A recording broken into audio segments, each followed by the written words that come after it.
These things right here are actually mining Bitcoin. So you have solo miners, and these are called a Bitaxe. And in today's video, we're going to be telling you guys basically what a Bitaxe is in terms of solo mining and in cryptocurrency mining overall. And then we're going to be going through some profitability. This is mainly a video to explain what these are and how they function, why you should run one for Bitcoin mining, and the odds of actually finding a Bitcoin block on them. Now, I will preface this video, we're going to be going through some of the basics of Bitaxe mining, and hopefully if you have any questions on it, leave them in the comments below. And if you're watching in the future, there's probably an updated version of this video, so you can go and check that out. But currently, just to see what we're working with, at today's date, we have a Bitaxe Max here, which is the 204 version, a Bitaxe Supra, which is a 400 version, and a Bitaxe Gamma, which is a 601 version, but it's got heat sinks here, so you can't actually see the version number. Let's get into what Bitaxe is and why it's important for the Bitcoin network to run one of these. So as you just seen at the start of the video, those were Bitaxe solo Bitcoin miners, and they're basically lottery miners for the Bitcoin network. Currently, there's a load of miners that you have for the Bitcoin network. The most popular ones come from Bitmain, for example, this S21 Pro. It has around 234 terahash, which is quite a lot of hash rate, as we'll soon explain. And the profitability is around $6 to $5 a day at around 11 cents per kilowatt hour on your energy cost, depending on the price of Bitcoin and the difficulty on the network. So what are Bitaxe miners? They're basically a one chip miner that solo mines Bitcoin in the chances of finding a block. There's a myriad of versions, as we just seen. We had the Max, Supra and Gamma, and they each have different chips in them. Currently, they were using older chips from older models of Bitmain miners, such as the S19 or the S17, and we're currently at the S21 Pro with the Bitaxe Gamma. So here it is, it's a fully open source Bitcoin miner. We've seen lottery miners in the past, but this is the first open source version of lottery miners, which means that anyone can take the files and can produce it themselves if they have a Bitmain chip that corresponds to the board that they're printing out. So as it says here, open source project is a Bitcoin miner based on open source design and modern mining ASICs offering efficiency and customization for users. As you saw at the start of the video, we've customized a lot of them and they all look slightly different to each other.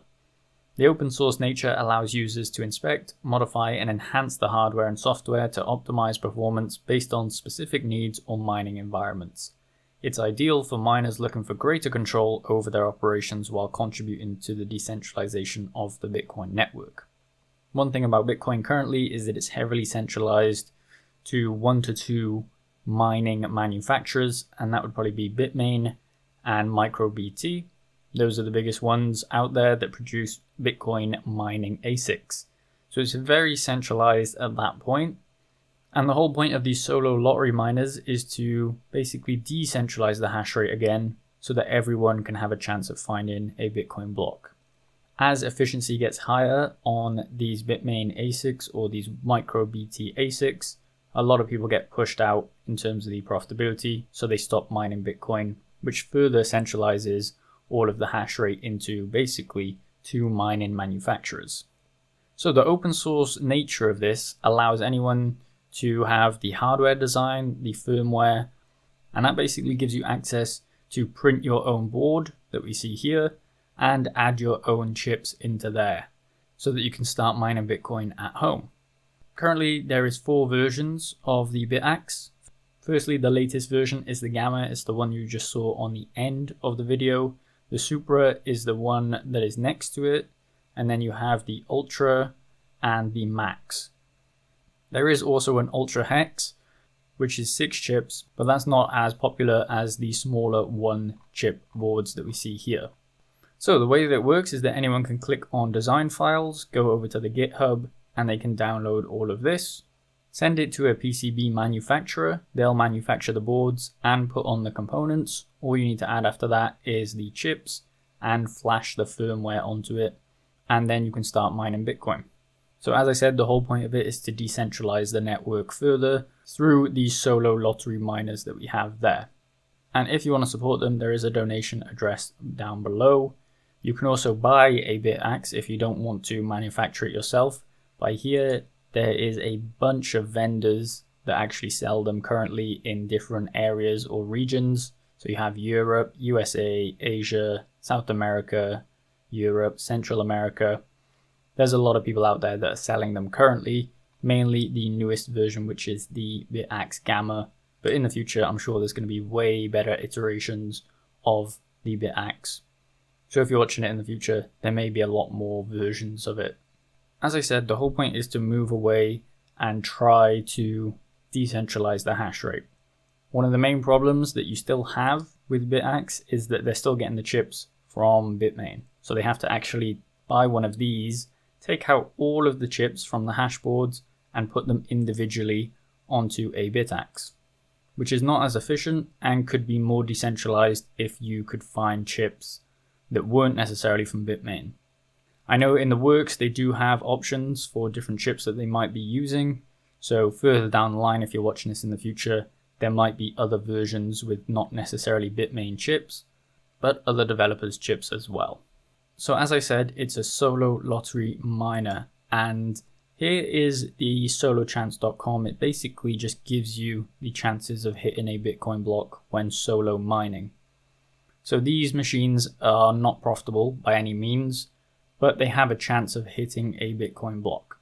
Right here, we've just put the terahash, or the hash rate of a Bitaxe Gamma currently, or the average hash rate of a Bitaxe Gamma. When we run ours, we have around 1.7 terahash, but on average it's 1.2 terahash. This is the dashboard that you're going to see if you actually buy a Bitaxe and start to run it up. This is for the Gamma, this is for the Supra, and this is for the max version. So you can see the hash rate is lower on each version, because as you go up in the versions, they're using more efficient chips from better ASICs from Bitmain. So as I said, this is just the hash rate, 1.2 terahash. And if you click go, it gives you the chance per block, chance per day, and time estimation.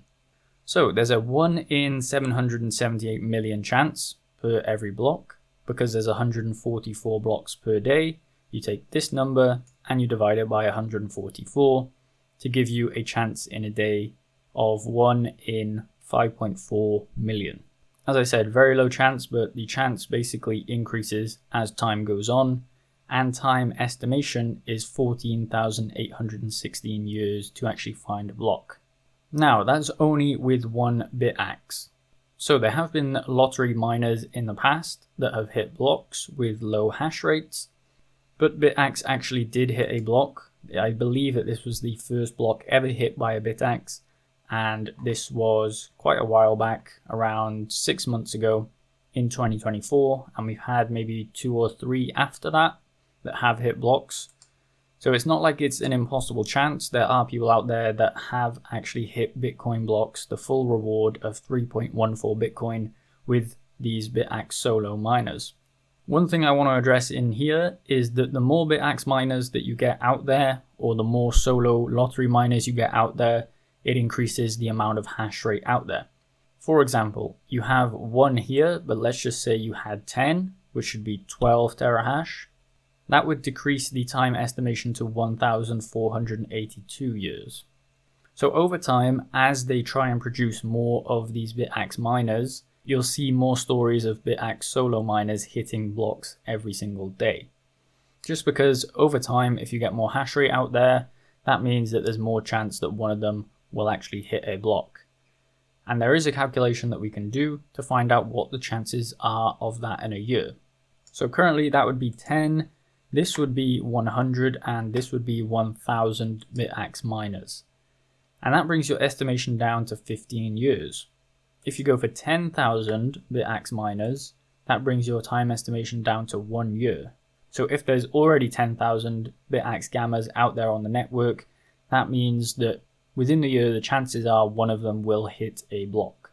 And we've already seen that math work out with around 2 to 3 Bitaxes hitting a solo block. It is up for debate which one actually hit the block, and if they had a help of a little bit more hash rate on the network.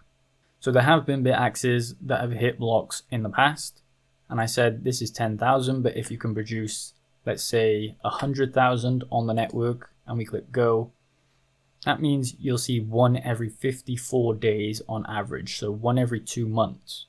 So all we need to do is get around 100,000 Bitaxe miners out there, and it will substantially decentralize as you get more and more of those Bitaxe products online and mining on the Bitcoin network. Let's just take this up to 1 million. And if we have 1 million sold, that's one every 5 days. So you'll be seeing one every week from a Bitaxe miner. Currently, the amount sold, at least by estimates, is around 40,000. So the chances are around 1 in 150 days for that, which means that we should be seeing a Bitaxe miner hit a block around twice a year on average. But as all these vendors keep selling, that's going to add more hash rate onto the network, and that means the chances of a Bitaxe hitting a block is higher and higher every single day. As I said, it needs to be around 1 million Bitaxe miners out there to see a block every week.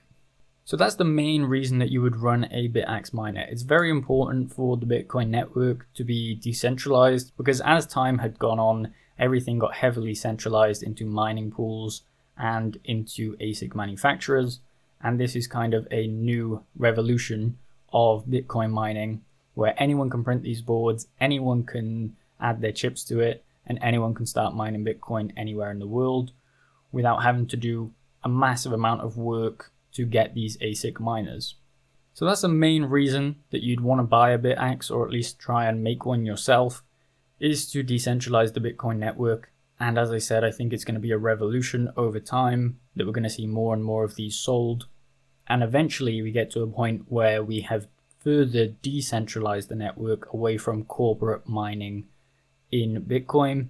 And hopefully that has a trickle down effect onto other networks such as Litecoin, Dogecoin, and all the other SHA-256 algorithms that you see out there. So this was just a quick video explaining what a Bitaxe is, why you should buy one. If you want way more information on them, I have loads of videos on the channel that you can check out, and I'll leave a couple of my favorite ones linked in the description if you want to go check it out. If you have any questions on what a Bitaxe is and how it functions, please leave them in the comments below.